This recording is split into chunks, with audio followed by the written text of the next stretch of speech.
High train सन्चै हुनुहुन्छ सन्चै त हुनुहुन्छ नि ठिक छ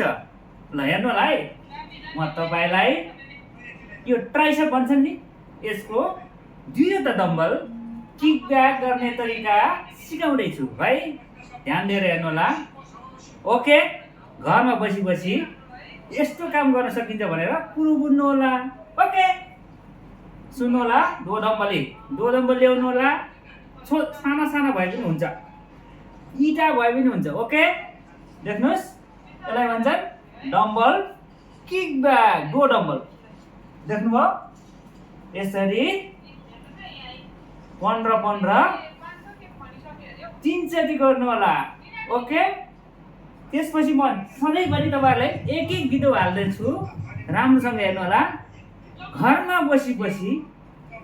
हल्का फुल्का एक्सर्साइज हुन्छ राम्रो हुन्छ ओके तर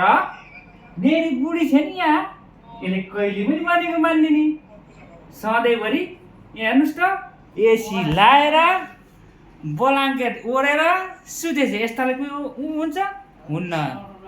कुरो बुझ्नुभयो नि यस्तो अल्छी नहुनु होला है।